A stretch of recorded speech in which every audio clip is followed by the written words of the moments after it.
Good morning, ladies and gentlemen.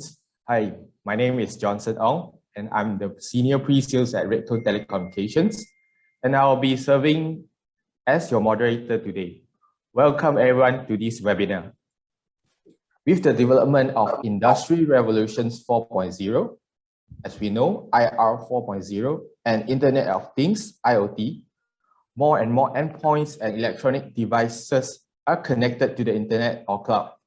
Although these technologies did help us to improve our efficiency and comfort in our daily life, they also indirectly increase the network attack surface. In this webinar, we'll be discussing about what are the trending cyber threats right now and why cybersecurity is an essential business enabler. Our speakers of today is Alexander Wong. He is the head of sales for NetAssist Group. NetAssist is our cybersecurity technology partner, and we work closely with them. Without further ado, please give a round of applause and welcome Mr. Alexander Wong. Oh, it's yours. Hey, yep, thanks, Johnson. All right. Again, a very good morning to everyone of you here, and thank you for attending this webinar. All right. So, and also I would like to actually thank REDtone for having me today to actually allow me to actually speak on behalf of you guys. All right, and provide me a slot to actually share about what are the cybersecurity threats or trends that's happening right now in around the world or around Malaysia itself. Right, but today I'm going to share you guys a bit of the slide, and then along that I'm just gonna do some quick introduction of myself and also who NetAssist is basically. All right, so hold on a minute, let me share my screen. Right, so can everyone see my screen?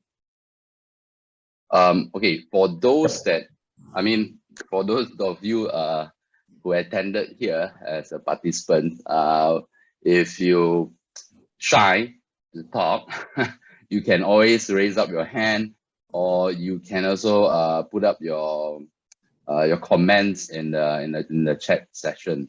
Right. So I think the team here from REDtone and myself will also be looking at it quite closely.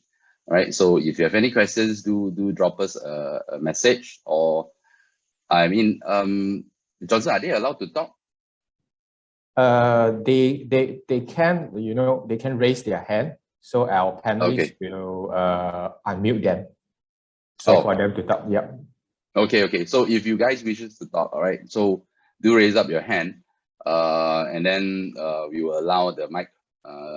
Hand over the mic to you. Then you can ask me further questions. But along the way, if still feel shy to actually ask, then just drop it in the chat box. All right. So okay. So I believe everyone can see my screen right now. Ken, Johnson?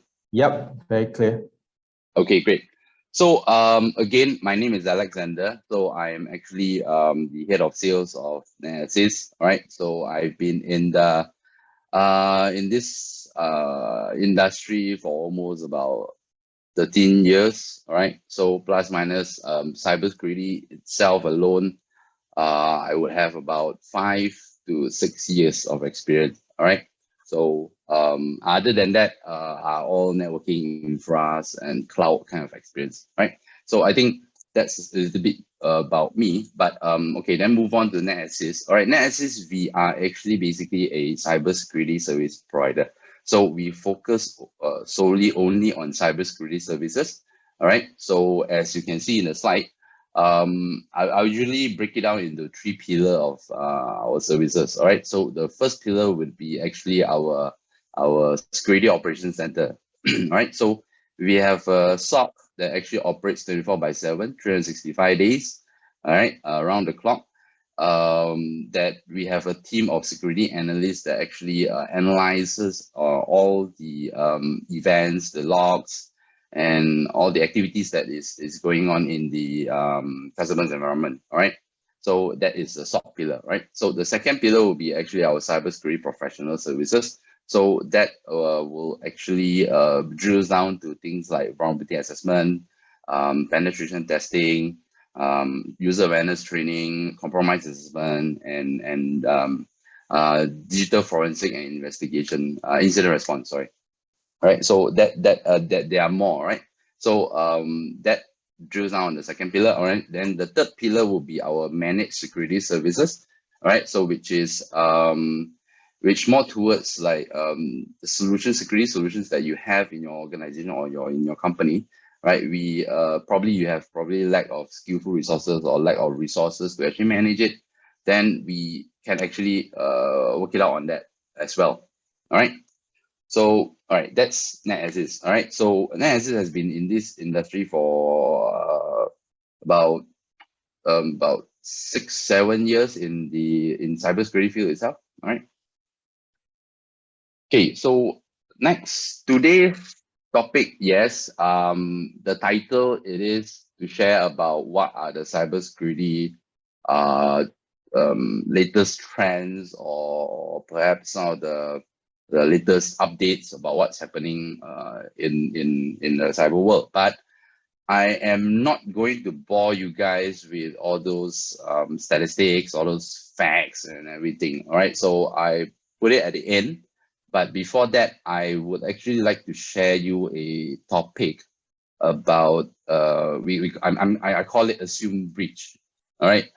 So I'm not sure any one of you actually heard of this before, but if you don't, probably I'm just gonna share you a little bit more what is assumed breach is. All right.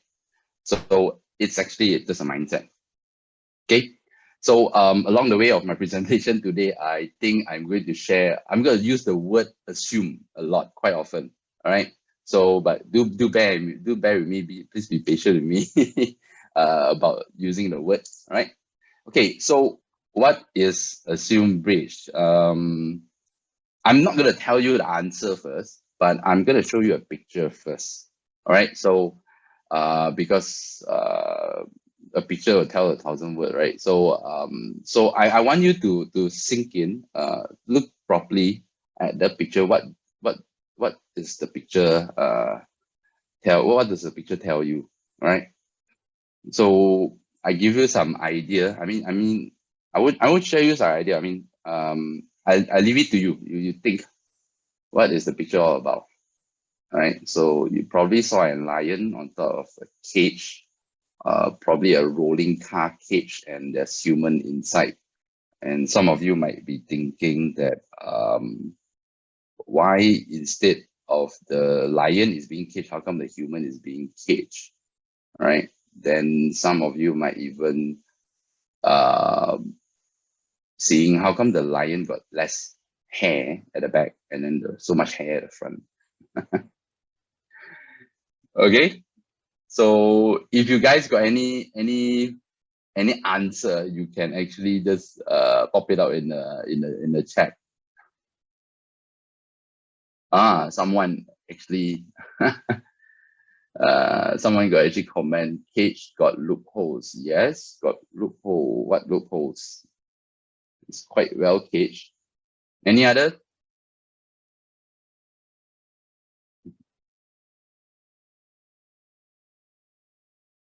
Okay, so time's up. I think I'll just move on. Okay, so if you think, all right, someone commented protection. All right, so yes, but if you think of the other way around, imagine imagine this guy, it's the hacker. All right, so the lion is the predator, right? So right now he is looking at the human like a food to him, like a chicken nuggets in the cage, right? So, and if you imagine the cage, it's the organization, all right? Your company, your company, your organization, infra network and stuff like that, all right? Then human are actually you guys. Okay, so this is the whole picture all about. The main thing about this picture is actually to tell you that the organization actually do nowadays, most of the organization do provide a very good so-called a sense of certain layers of protections to protect employees, users, and also themselves. All right, so these employees here or users, right? Not only what the organization is protecting, because employees and users are the one that handles the data, the one that actually have the data on hand, or anything that is stored inside this particular cage are actually your crucial data. And the organization is actually setting up a perimeter of cage to actually protect you from any threats, from any outsider threats, or even predator from anywhere, right? But if you look closely, right, these employees or these users, right, or I would say these people in that particular cage when they were very happy, they're having fun taking pictures of the lions. Wow, there's a lion on top of us, all right, and there's a lion, but no need to worry, we are all caged up, right? But if you look closely, right, at the cage, what if the lion is smart enough to know how to actually open the door? All right, so that's one thing. All right, second thing, what if one of the screws in the cage actually got loosened, and the lion just used his paw and just scrape open up the cage, and then the moment he entered the cage, everyone will be his nuggets. All right, so yeah, this is what I just want to share you, right, to give you an insight what is actually really happening in the outside world, or the in the IT security so-called era. I mean world, cybersecurity world. All right. So yeah, enough with the picture, and a little bit more pictures. Sorry.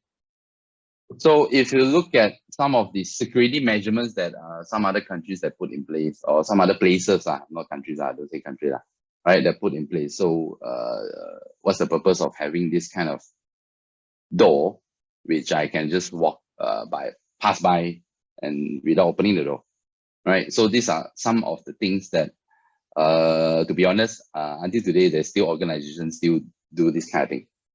All right. So for those of you that are technical in the call or in this webinar, if you are technical and especially you are IT security, so imagine this door is actually a firewall, and you just open up all the ports. You open up all the allow all ports coming in. So what's the purpose of having the door? Right, same thing, same analogy, right? Same pictures, right? And ultimately, most of organizations, this is what they want to achieve, right? And this picture here shows it's actually a prison cell, all right? I mean, it's not sorry, a prison main door, main gate, right? So if you look at it, there are two layers of gate, all right? And along the gate, there's also a guard. I mean, the guardhouse is a barrier. And some of course, this one don't have some of the prison, they also have those underground so-called hardened pillars that actually will come up whenever that the car wants to leave or want to enter, they will go down and come up again. All right. So these are the security perimeter or security, the kind of security measurements that organization wants to achieve, but at the same time they cannot achieve so much, because the more strengthened in terms of the security, the lesser feasibility for the users. All right. So somehow or somewhat, the organization need to balance out within these two. All right. But yeah, this is what I would want to share you today in the morning, just to show you some pictures about the prison. All right. Even though, yes, a few days ago, we had a very good news about someone going to prison. Okay, so what is assumed breach? Okay, so assumed breach basically is actually a mindset or a insights of thinking that how to actually be prepared, right? So if you look at this entire assumed breach thingy, all right, it's actually having a mindset that is hostile mindset. That means I would say taking on an adversary mindset, that things might happen, right? And then second, about assume breach is actually taking a hard look at who you are and what are the things that you guys have invested, or the company or the organization has invested. All right. So by looking at what you have, what you and who you are as you value yourself as the organization. So what are the things that is the most I would say most valuable to you, and what are the things that most how to say a how to say a value to you lah, basically. All right. So and then the third thing is that is having this kind of mindset also preparing you to lose what you actually value. All right. And also with that kind of mindset, you also will be prepared that or assuming that something is going to happen is just a matter of time. All right. So and with that, how are you going to be prepared? How are you going to identify, mitigate, and recover from any of the incident that happened? All right. So and lastly is actually in the event if there's any breach, what do you do, or what plans do you have in place to make sure that that the things didn't, I mean, the things really working, right? And the hackers or threat actors will not be able to I mean, you can prevent them from happening lah, right?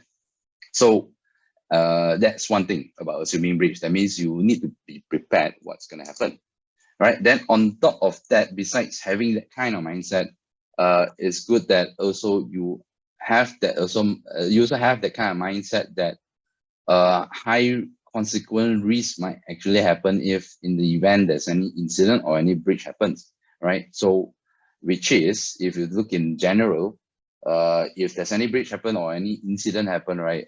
Let's just say a ransomware happen. So what will happen? It will definitely bring down your operation. It will definitely bring down your entire production, right? And with that kind of incident happen, that of course will get the interest of the stakeholders or the owner of the company, because to them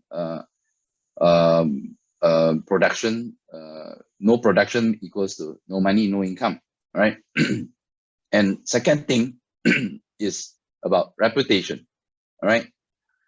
Reputation is also for some organizations, they don't care about reputation, but I think majority right now today, everyone cares about reputation, because one small things that happen in any organization or happen outside, it will be in the social media, right? So reputation is also one of the key elements that that a lot of organizations also take concern of. All right.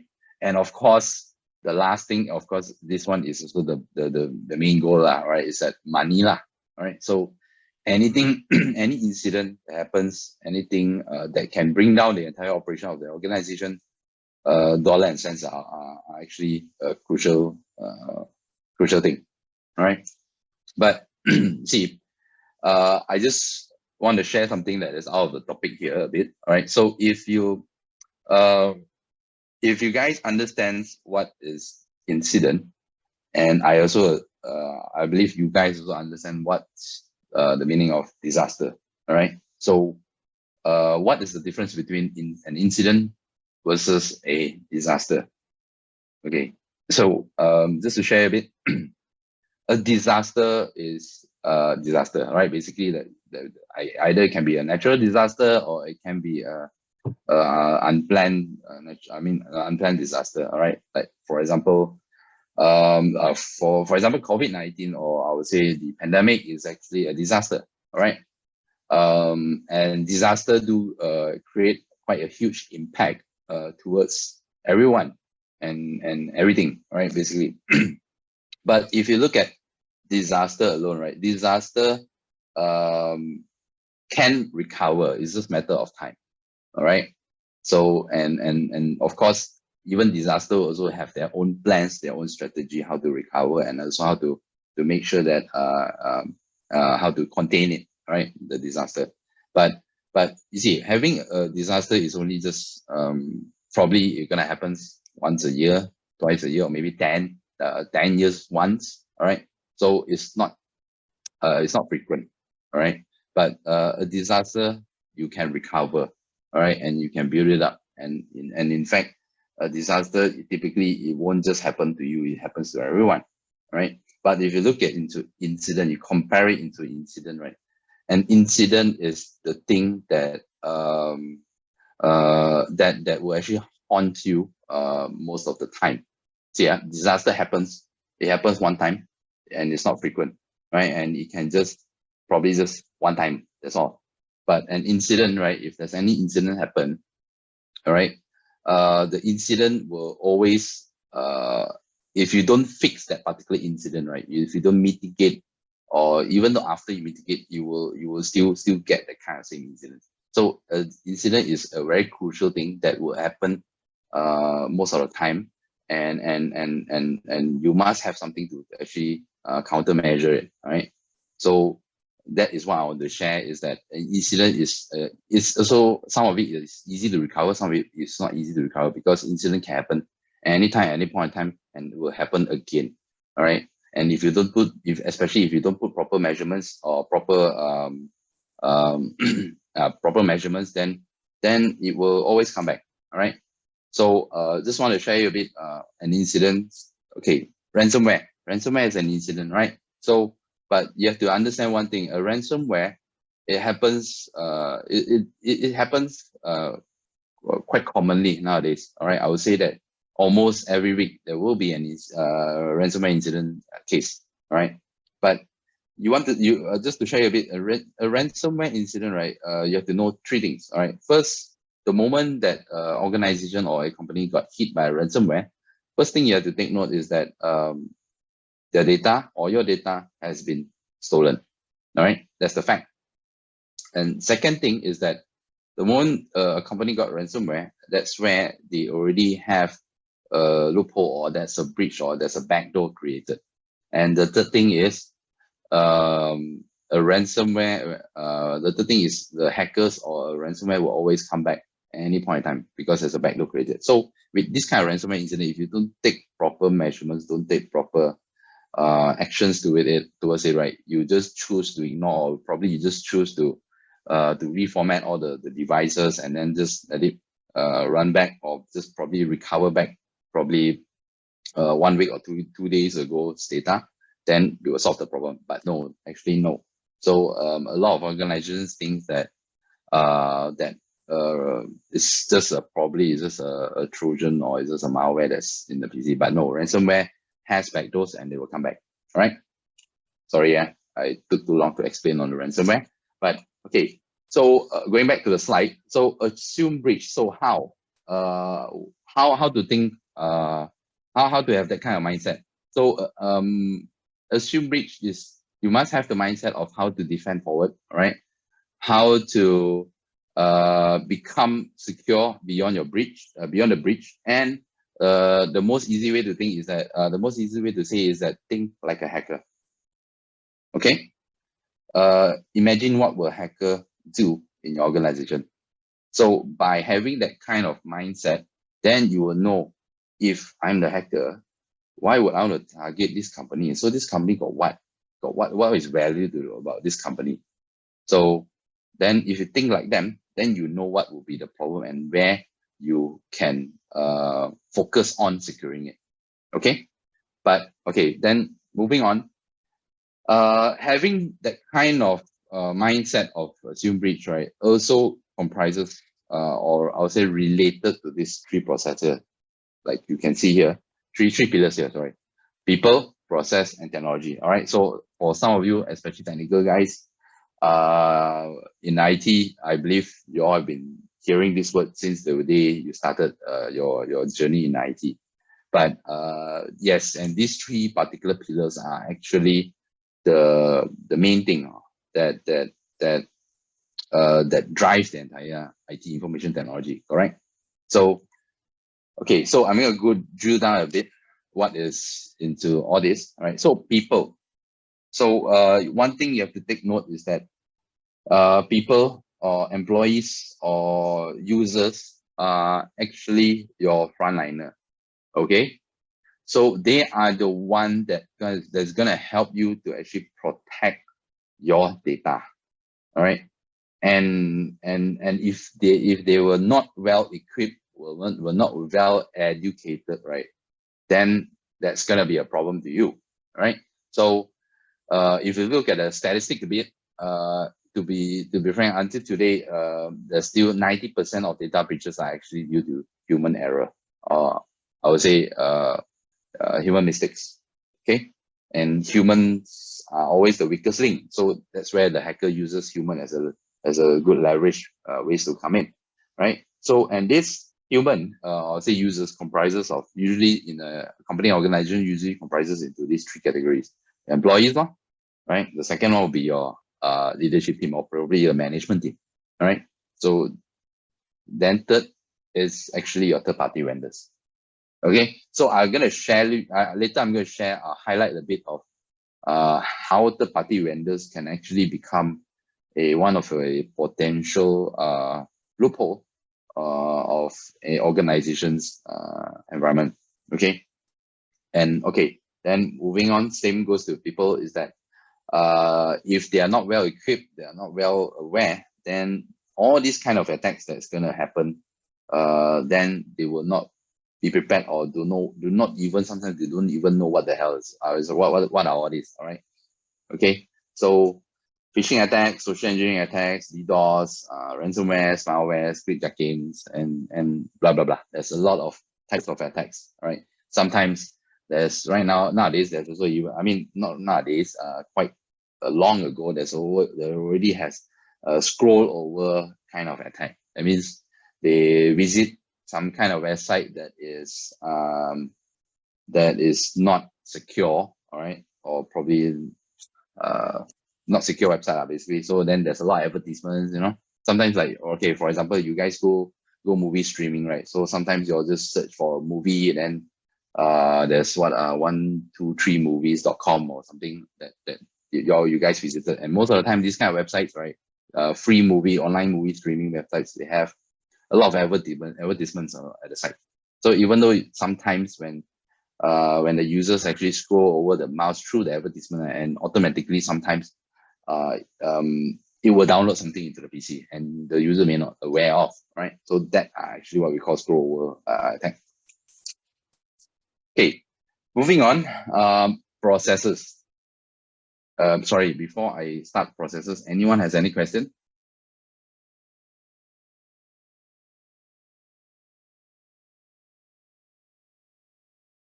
No?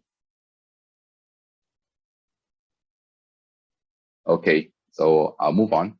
Okay, second pillar will be the processes. All right, so process is also one of the key elements of in an organization. All right, so when I talk about processes, right, so things like the basic one is that to have a framework. All right, so to adopt a framework in your organization, right? So what kind of framework? So it could be NIST, it could be COVID, it could be ISO framework, all this kind of thing, right? So all these framework will actually helps to tell you, or to help you to actually get prepared, all right, in the event if there's any incident happen, right? I would say process and frameworks are basically. So, and with that kind of framework, you will also be able to actually derive processes into the organization, or into the particular departments, right? So things like workflows. So in the event happens, what are the plans? What are the SOPs? All right, that's one thing. Second, if any of the organization here actually is so-called regulated or governed by a certain body, then that is also one of the main purpose of the governance, and that's that's one of the main thing about having that kind of ready process, or ready work SOPs. Then in the event happens, what happened? What you're gonna do, right? Then use cases, run books, risk management kind of things, and also matrix. So these are what we call it as the processes. All right. So what encompass into the process pillar. Then recently, there's also a lot of companies who are talking about ZTNA. So if you guys heard of what is ZTNA, ZTNA stands for zero trust. All right, zero trust network implementation, basically. All right, so and zero trust is actually a good methodology. I would say a good practice in every organization, because basically having zero trust implemented, you don't trust anyone and you don't even trust yourself. Right, so that's why I share it with this cartoon. So so this guy said that we have implemented zero trust, then the other guy said, I don't believe you. So that is the purpose of zero trust. That means you don't even believe anybody or anything that is saying that is gonna that is in your environment. All right.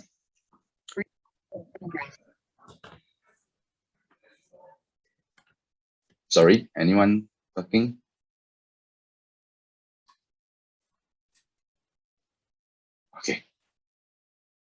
Okay, moving on. Last pillar will be the technology. All right, so coming to technology, right? Technology is huge. Technology is a very big stack. All right, so and there's a lot of things that can be inside this particular technology. So if you look at this entire we call this is defense in depth.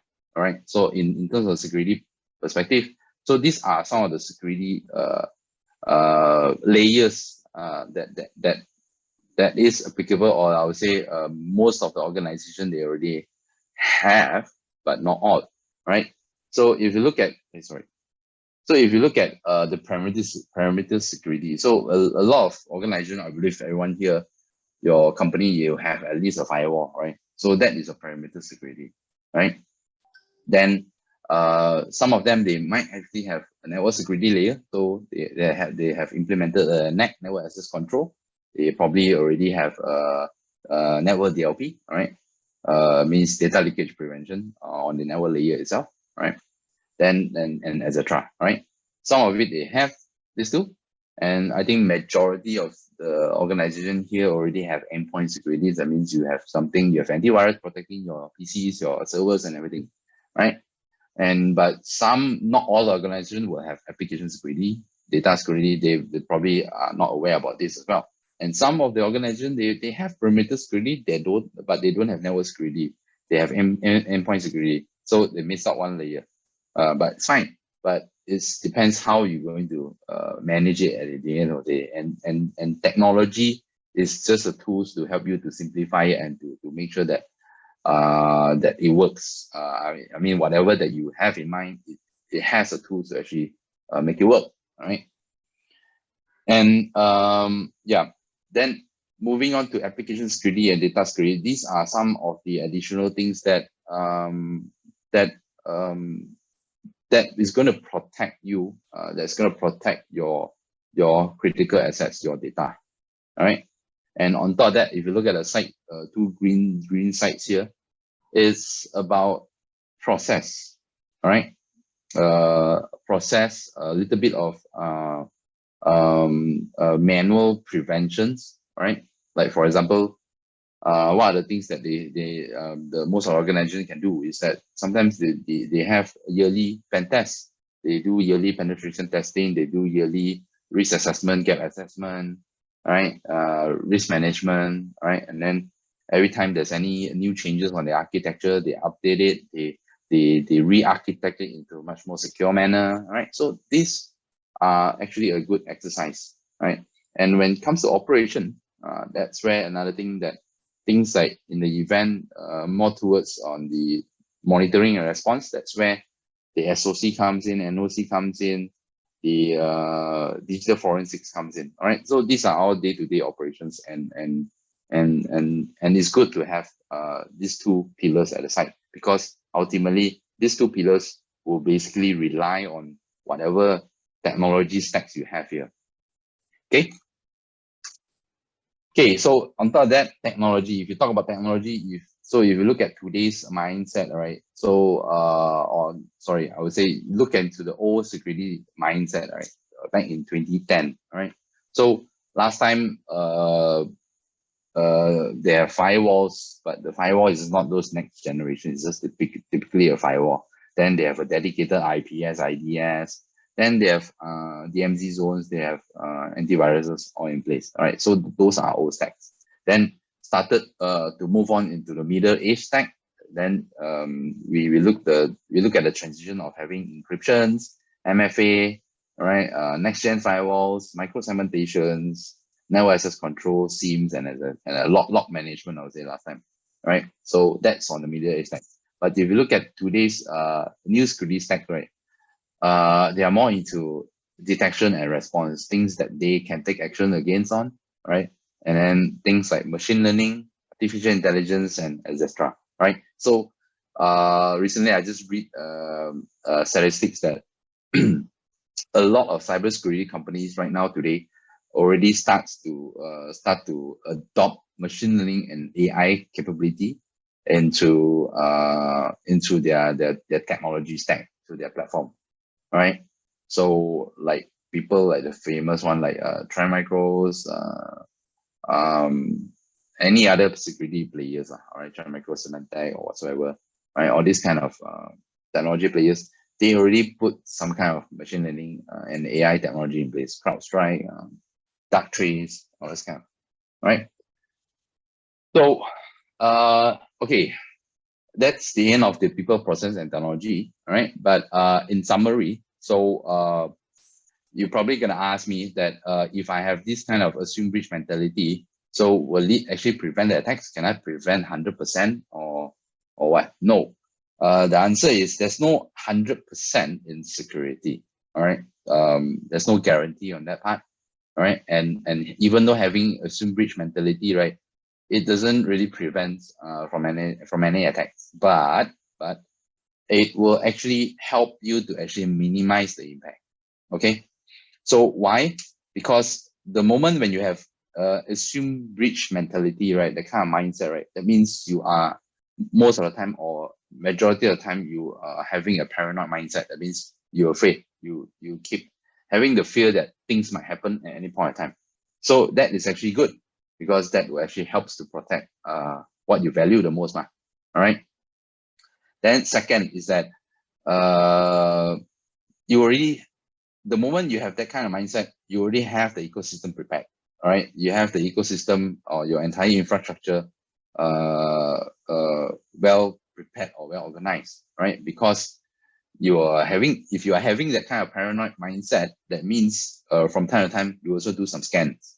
That means you keep scanning for any anomalies. You skip scanning for any threats or malwares that you might think that is sitting inside your environment. All right.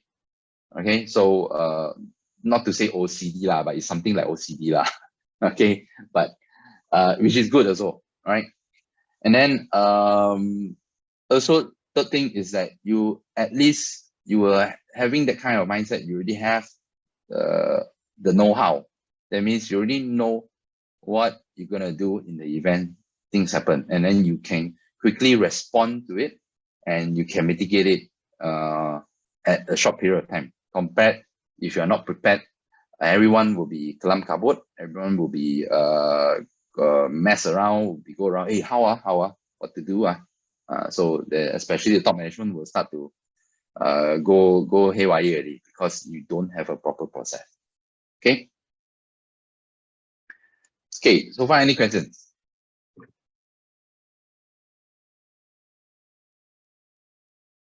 No? Anyone?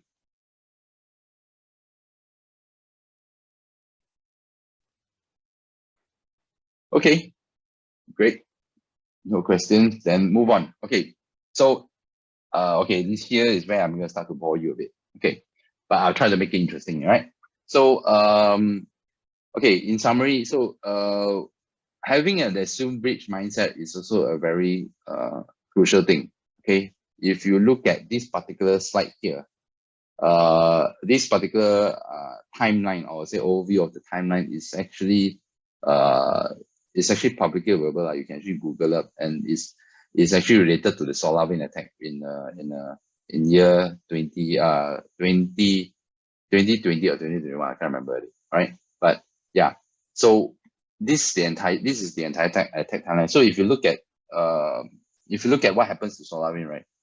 Actually, whatever happens to them, it happens in year 2019. All right. So in 2019 itself, April 2019 itself, the threat actor or hackers already have access to the SolarWind platform at year one. All right, and then all this while between the time frame, right, 2019, the hackers were just trying to test water. How is it test water? What's the other term for test water? Basically just to test lah, see whether if I do something, does this SolarWind or this organization aware of or not? All right, but unfortunately they weren't aware of. You see, they were trying to inject codes. They were trying to do some certain injections, very, very minor activities, just to test, right? Then after that, then they were started to have in year 2020. Then they will start to do some exploits a bit, and then they starts to SolarWind starts to aware of the kind of malwares or this kind of attacks. Then they start to do some fixes already. Okay, then this after that it happens until 2021. Then only they realize that something is not right. So they found out that there's this particular attack is growing very large, and that's where they start to actually start to release the new fixes and patches and everything. All right. So you see, this might happen to you, right? The entire story of the entire timeline, I just want to share you what happens. But ultimately, what I want to share to you is that this might actually happen to you, and you may not aware of it right now today. All right. So yeah. So please have the kind of proactive mindset, or please be aware of your surroundings, what is going to happen in your organization. Okay. Okay. So in conclusion, is that having assumed breach mindset is about changing the mindset of the corporate leaders. All right. So here I'm going to share a little bit of statistics. That's what's going to happen in the year 2020. Okay. So like what Johnson has mentioned in his earlier statement just now, in the IT world, we have started to grow with all sorts of technologies, all sorts of devices that is introduced to our daily life. All right, right. So last time we have tablets, we have phones, we have laptops, but right now today we have smartwatch, smart fridge, smart washing machine, smart home, smart lighting, and everything. Right. So yeah, more things, more devices are actually connected to the internet. So that also equals to more exposure, or more attack surface for the hackers. Okay, so that's one thing. And if you look at one of the common attacks right now today, right, is actually supply chain attacks. Okay, and this is the fact because for the past few weeks, I've been seeing a lot of our potential customers and they reach out to us because they got attacked. They got ransomware attacks. They got all sorts of attacks. Okay, and if you guys know about the news, the recent attacks that happens to that spreads across the entire nationwide news is that particular attack, right, was actually I mean, rumors were saying that that's actually a APT attack, right? So that is also one of the things. Okay, so and then okay, going back to supply chain attack. So from a few weeks back, right, we have been seeing customers, especially in the manufacturing line, they have a lot of most of the time they come to us is because they got ransomware attacks.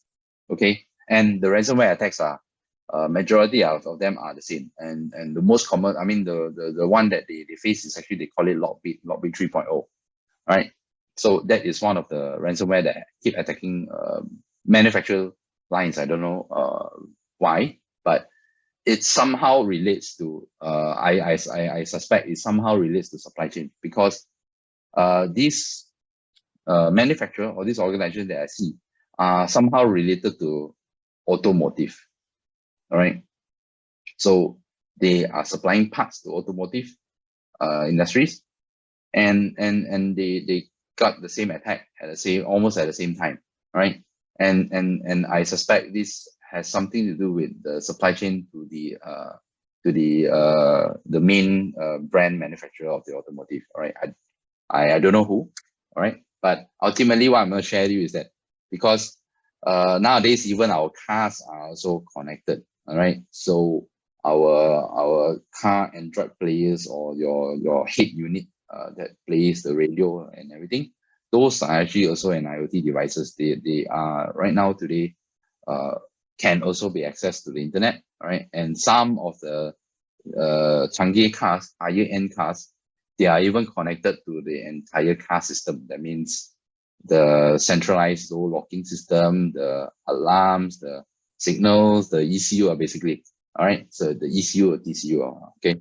So and in a way, I believe you all watched this, you all seen this before lah, in the Fast and Furious, I think in the 5th episode, where the hackers actually can hijack all of the cars that are actually connected, and they can control the cars. All right. So, and sad to say that this might happen, who knows, in the near future, but there's a possibility that that will happen. Okay. So yeah, moving on. Okay, so another statistics also saying that by 2025, organization starts to introduce cybersecurity risk as a primary determinant to conduct a third-party transaction business engagement. But that is 2025. But right now, we already started to do this, right? Because a lot of companies, especially the financial institutions, are starting to actually perform a risk scoring towards any organizations that is going that they're going to do business with.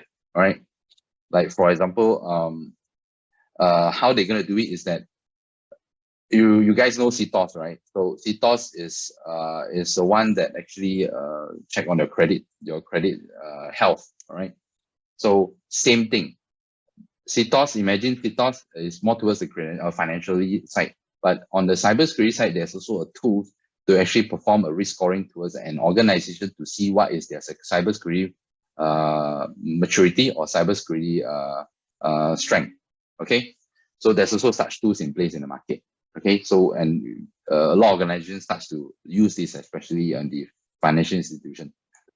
Okay. Then, of course, just now I mentioned about zero trust. Everyone starts to embrace zero trust because we are no longer can be trusted anymore. All right.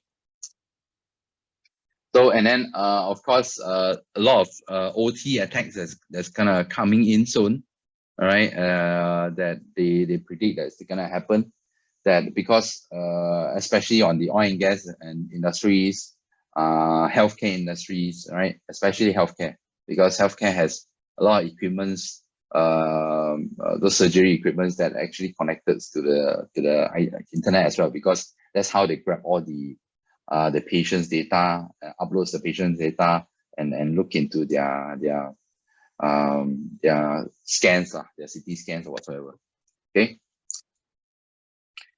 Of course, this one is happening since few years back already. 0-day known vulnerabilities, all this is a very common thing that's going to happen, but it's going to continue, right? And then there's also a modern ransomware, all right? A more smarter ransomware that can actually spread out or can even widen the attack surface.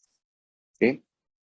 Yeah, this is what I mentioned, compromising the connected car. So automotive industry is also having this kind of measurements in place. So if you guys, any one of you in the automotive industry, right?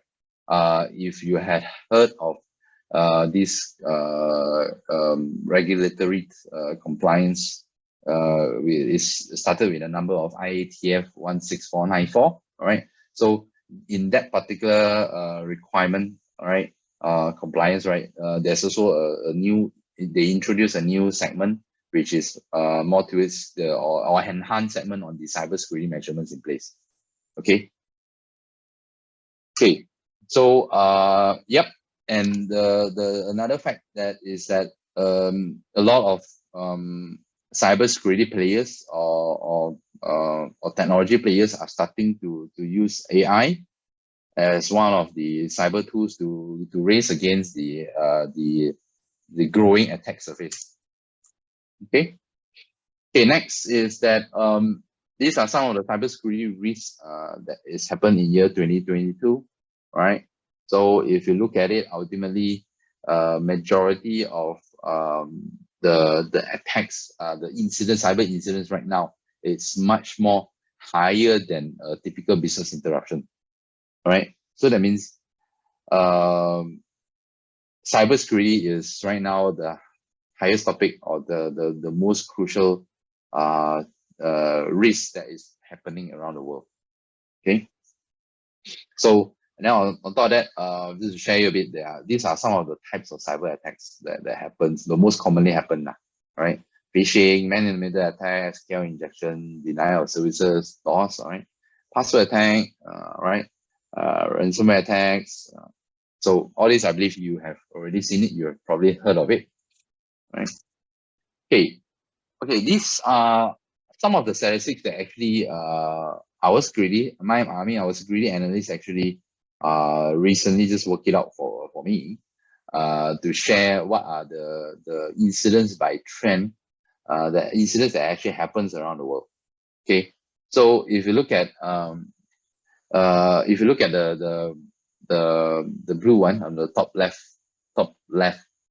corner, right? So if you look at, starting from January until June, the latest one, the incident trend is starting to grow.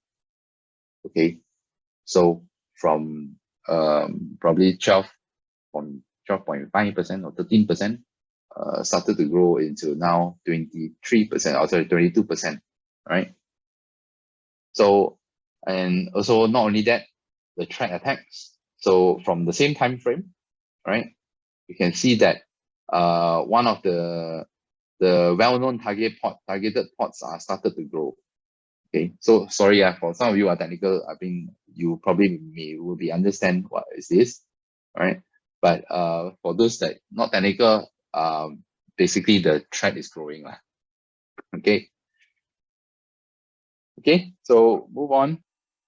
Okay, these are some of the top legitimate domains that were actually abused for malware distribution, right? That happens in this year itself, right? Recently lah. Okay, so we found out that there are about 2.5 million files, suspicious files detected by all these different types of antiviruses. So here is stated it's at least 5 different types of antivirus. So downloaded from legit sites. That means here an example is Alexa. All right, any one of you have Alexa at home? That's nice, right? So the 1,000 domains in Alexa was actually downloaded. All right, so this includes all those all these domains. They usually use it to actually use it for file distribution.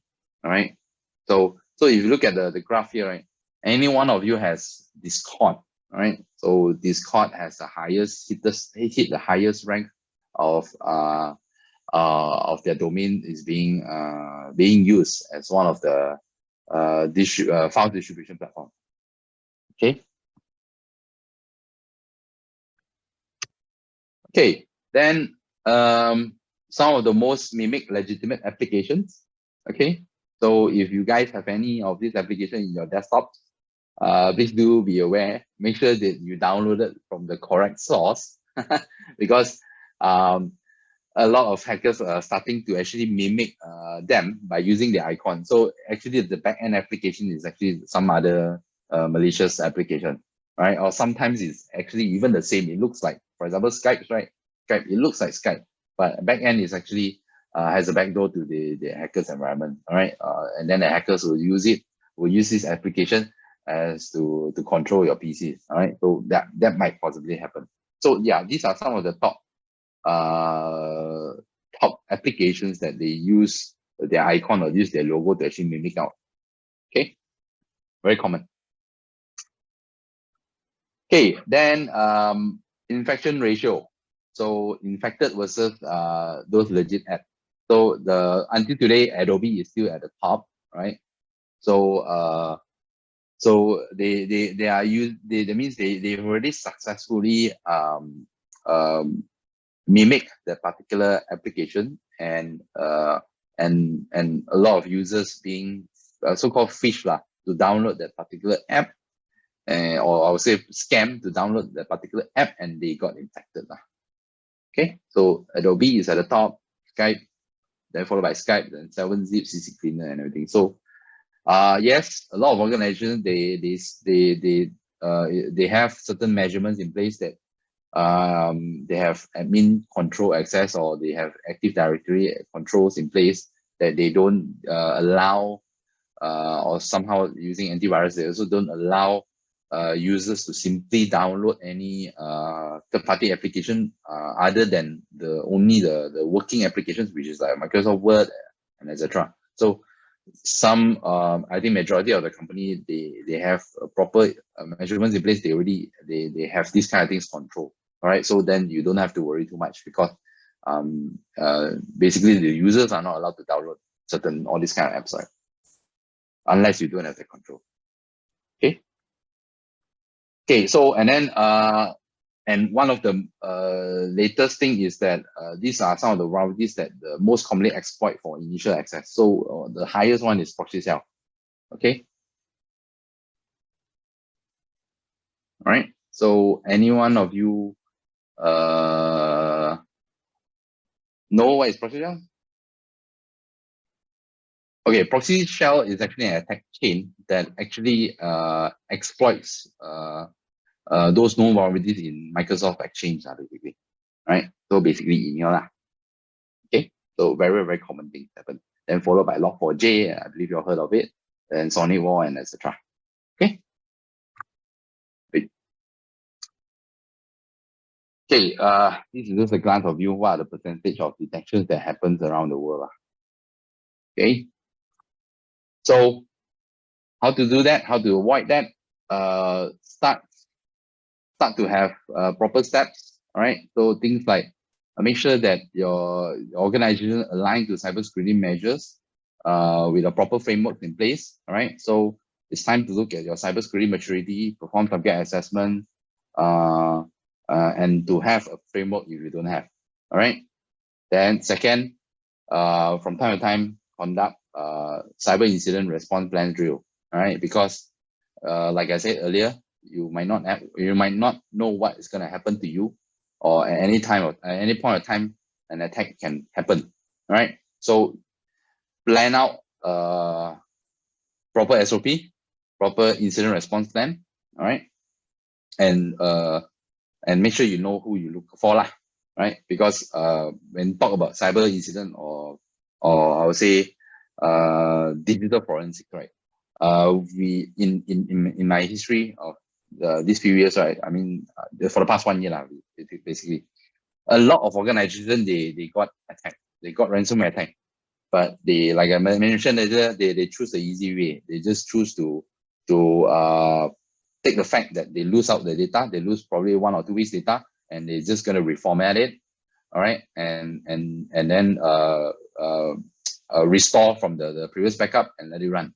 Right, but a lot of times they do not know, because I faced this customer. The moment they got ransomware attack at the time, right? They reach out to us. Okay, we recommend them to actually do a digital forensic and incident response to investigate what's the source, what's the destination, and what is the spread of the particular attack. Right, but they choose not to believe that.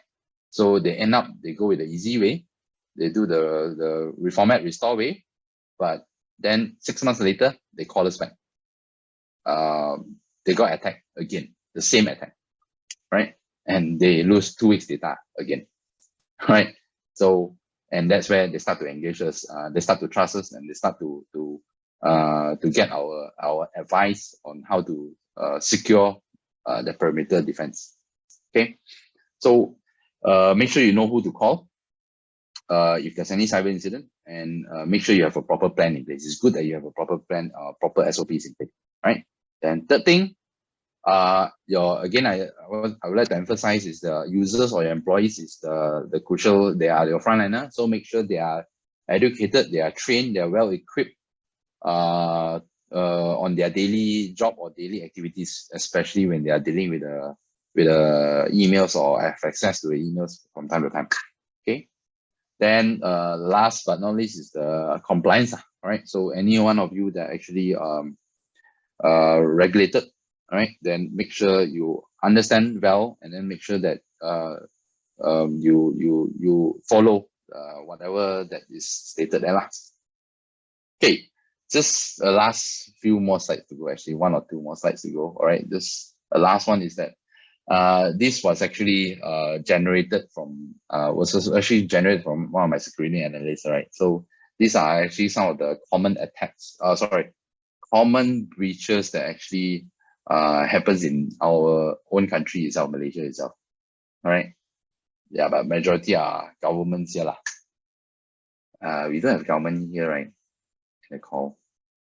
Anyway, doesn't matter. This is publicly available. There's a tools you can use to actually retrieve all these kind of things. And in fact, the moment we drill into it, right, you can see most of their page were actually brought down already. That means they already mitigated, they already fixed it already. Okay. Okay. Another one more thing to share is that if last Friday itself, just to share you guys a bit that there are almost 50,000 credentials were actually leaked out in Malaysia alone on that day alone itself. So just be aware to make sure that you have the password change policy in place, and make sure you have. It's good that you have a multi-factor authentication things in place to make sure that that you actually protect your users. Right. Last Friday alone, one day itself, there are 50K credential leaks out in the dark web.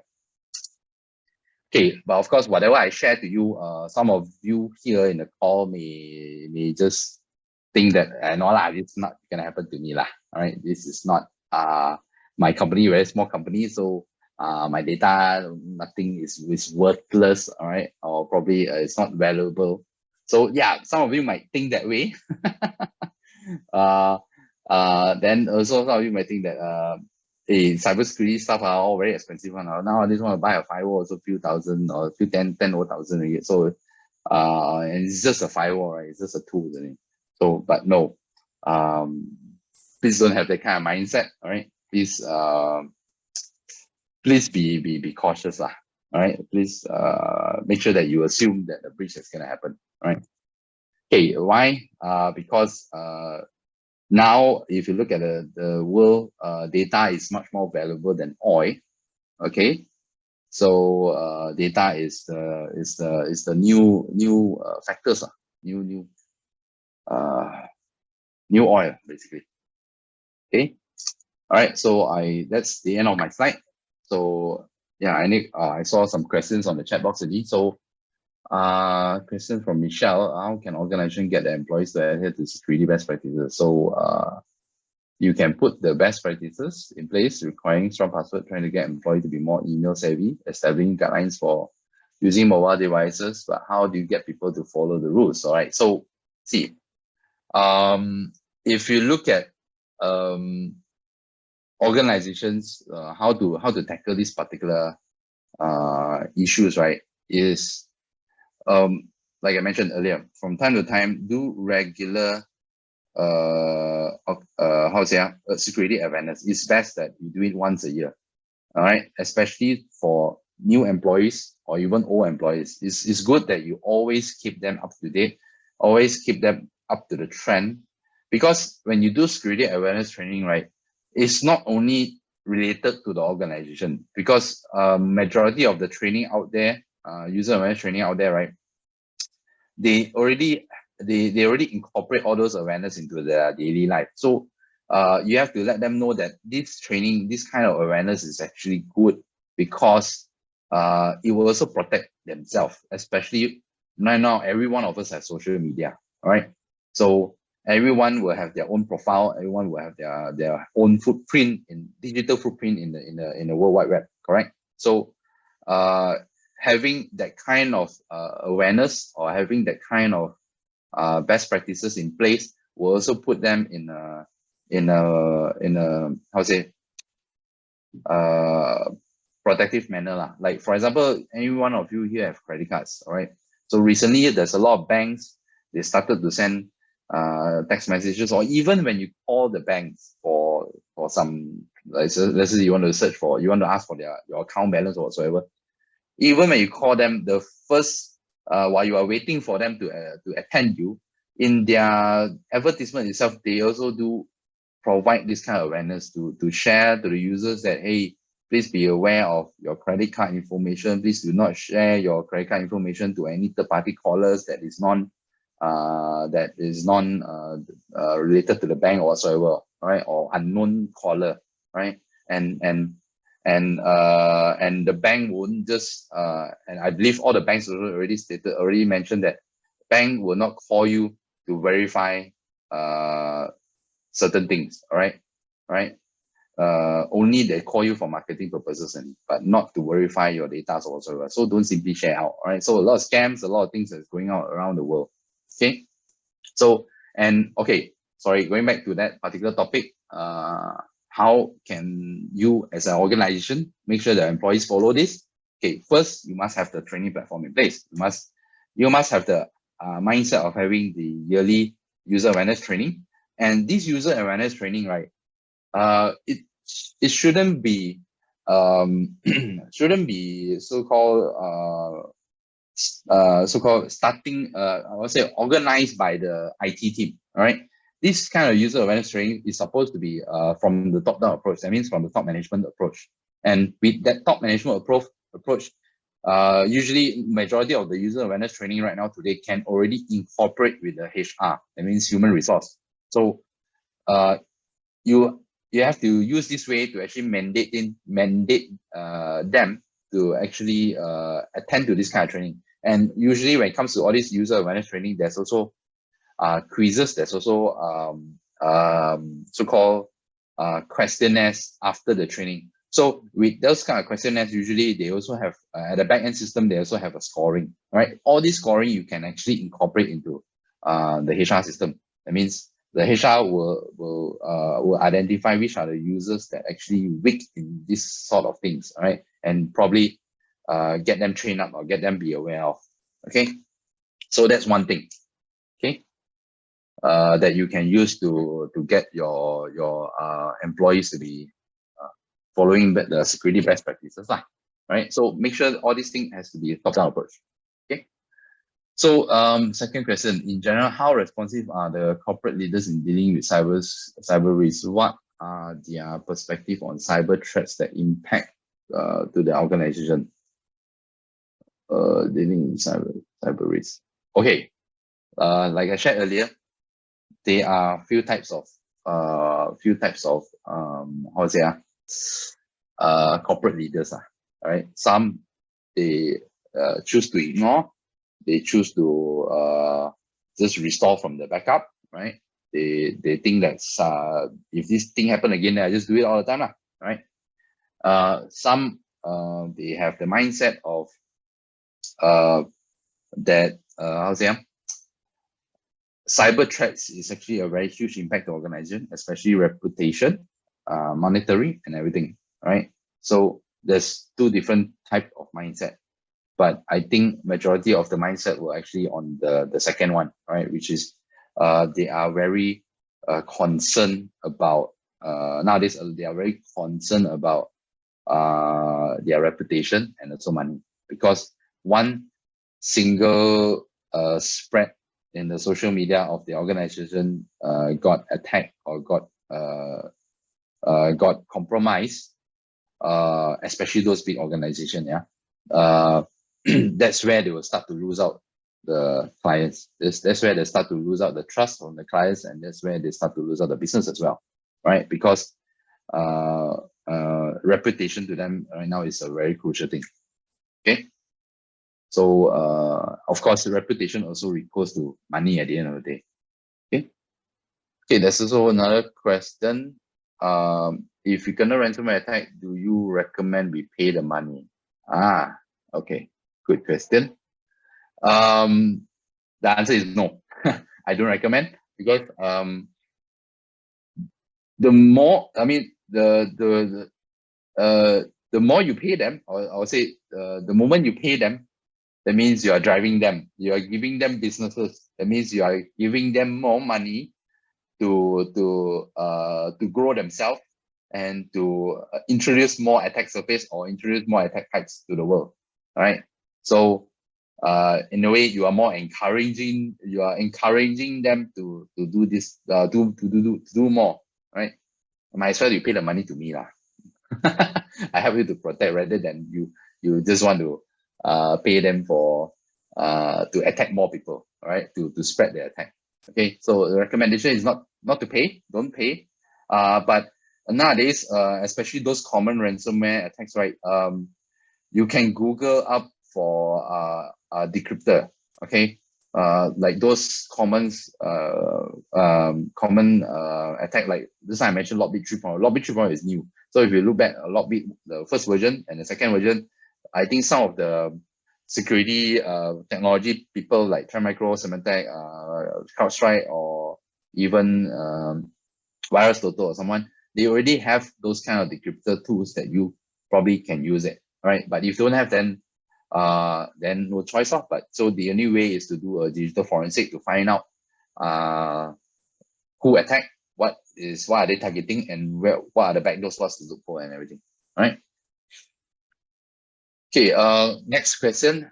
BYOD, will there be a threat to the network? What is the best practice to ensure we have the security in place for BYOD? All right. So BYOD stands for bring your own devices, right? So again, there's two different types of organizations. Some organizations, they totally allow BYOD, right? And they allow to connect them to the network, to the company network. And some of them, they don't allow at all, right? Okay, and some of them, they allow, but certain measurements in place, all right? So, okay, going back to the first one, some companies, they allow BYOD, but when they connect to the network, it's a different network. So they segregated the network, all right? So to make sure that is not connected back to your core production network, right? That's one way, all right? And then second one is to which have certain controls, right? So if you want them to be still, because the first one is that you don't allow them to connect, using their own devices to connect to into the email server or even the file storage, all right? That is totally different. This is just that you allow them to have internet access, that's all right? And that is a separate network, right? The second one is you allow them to bring their own devices, but you also allow them to access using their own devices to certain areas of the network or the assets, all right? Yes, you can do this, but some organizations, they control, all right, using network access control, all right, to make sure that all these devices that is connected in, they are up to date. They have certain requirements in place. That means their Windows is up to date. They have antivirus, and they have performed scan in the past 1 or 2 hours time. All right, depending what kind of policy you set. All right, so they have a network access control to control all this access. If they don't fulfill this kind of requirement, any of this requirement, then they won't be allowed to access to the network. Okay, so there. And some organization, they don't allow at all. No BYOD devices, all right, and no internet, no Wi-Fi connection. Okay, I hope I answer your question, Zofami. All right. So next question. IRL, we have fire drills to prepare ourselves when fire disaster happens. Do we have like network security breach drills to prepare for network? Yeah, yes. There are cyber drills there are cyber drills kind of services, all right? So there's such thing that we can actually do a fire drill assessment or fire drill exercise towards any organization. So to see what is what's the maturity of their SOPs, their incident plans and everything. All right. So yes, there are things like that. There are fire drills, same things got cyber drill. Right. So they will cyber drill will also tell whether, first of all, your perimeter defense, is it secure enough, is it strong enough or not? So if I can penetrate through, and how, what is your how say your method, what's your response towards this kind of attack? All right, so how fast do you respond, and then how long you realize, how long do you take to realize that this kind of attack, that such attack happens, right? And after that, how the cybersecurity team or the IT team manage the entire situation, right? So that is there is such thing, cyber drill. Okay, I hope I answered your question, Johnson. Then next question is from Robin. Do I need to do pen test if my organization not hosting any website? Not hosting any websites. Yes, but you still do have your some other file servers or some other crucial servers that is still in your website. I mean, sorry, they're still in your organization, correct? So yeah, it's not necessary that you need to have a website, then you need to do a pen test. But that, because if you have a website, that is what we call as web application penetration testing indeed. That means we attack from the external layer, from the external point of view, towards your web application to make sure to see whether your web application is it secure or is it prone to any so-called further attacks or not, right? But that is on the external. But even though you are not hosting any website, even though your internal asset, you still also have access to the internet, right? Correct. Your users will still have access to the internet, and the moment they have access to the internet, they are also at the same time connected to the internal network, right? So you also probably want to test out how secure is it internally your setup is, right? So that's where we have internal pen test, internal penetration test, right? And probably host configuration review and those kind of stuff, right? To make sure that you have a proper setup, proper security setup in place. Okay. Then some attacks can come from internal. Yeah, correct, exactly. Abdul Razak saying that yes, a lot of attacks can be from anywhere. So imagine you have a bungalow, you have a house, all right? If you the hackers can come from the top, from the side, from the back, from the front, all right? So there's a lot of attack vectors. The more windows you have, the more attack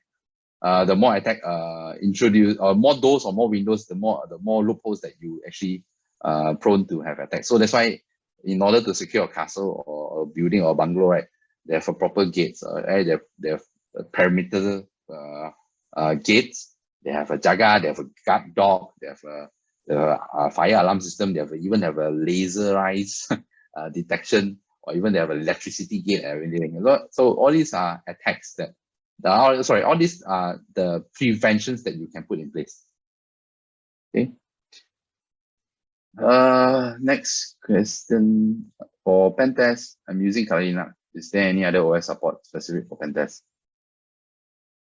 You mean OS support, or you mean tools? I mean other tools to do such pen test. I don't understand your question, Nazri. If you back up our data to next question, if you back up to the cloud, if you are attacked by ransomware, is the data in the cloud affected or not? Yes, of course, because whatever you store in the cloud is exactly the same thing you store in on-prem, right? A lot of people think that moving into the cloud is much more secure space, but no. If you look back into, especially public clouds, right? If you look into people like Amazon, AWS or Azure or even GCP, they have a clause mentioning that whatever you stored in their data, they're only responsible for the infrastructure, because they are providing a PaaS, all right? PES, platform as a service, right? Or probably infrastructure as a service. But anything that you stored or you installed in their platform has nothing to do with them. It's not their responsibility. So it's still back to your own responsibility to ensure the safety of it, right? Okay, what cybersecurity solution offered by REDtone? This one, I believe later on you can talk to the respective sales in REDtone. Then we can, from NetAssist itself, we are a consortium, or I would say a close partnership with REDtone. So anything that you would like to inquire, you can ask REDtone directly. I believe they already have the team ready with the knowledge, and also how to provide certain consultation or solutions. Okay, going back to Nazri questions is OS. Is there any other OS supported specific for pen test? I'm not sure about this, Nazri, because usually these pen tests or these kind of tools that used by my cybersecurity consultant, the pen tester, they are much more clear about this. I think I can get back to you on this one, right? Probably you can drop Johnson this question, then or your contact. Then after that, I'll get my pen tester to revert to you on the questions. All right. Okay. Any other questions? I think I believe I addressed Alex, all I the think questions. there's two more questions at the Q&A. The first one is appreciate if you can share us a slide. All right. Yep. Can. Definitely, we will definitely share after the webinar end.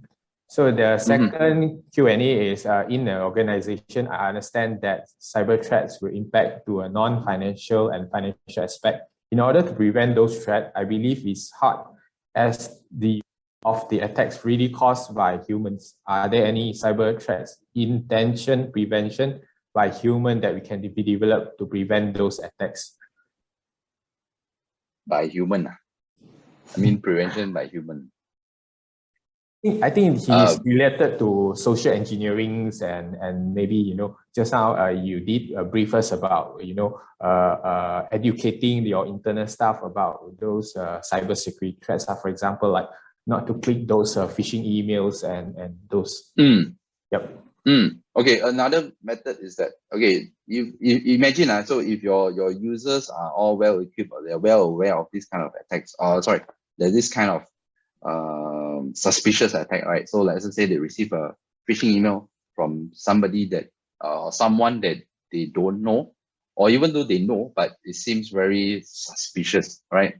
So how they can do it is that they can always report to the IT team, all right? Then ask the IT team to do further investigation before doing anything, all right? So until after verifying with the IT team, especially IT security team, they will know what to do. And then from there, then they will, then if it's a legit one, then of course they can go ahead with it. But if it's not a legit one, then it's good that at least they already report to the IT, and that's how they prevent it, right? And in fact, a lot of organizations, they also practice, the employees most of the time that, hey, you receive this email or not? They ask their colleagues, you receive this email or not? You see this email, it's very suspicious.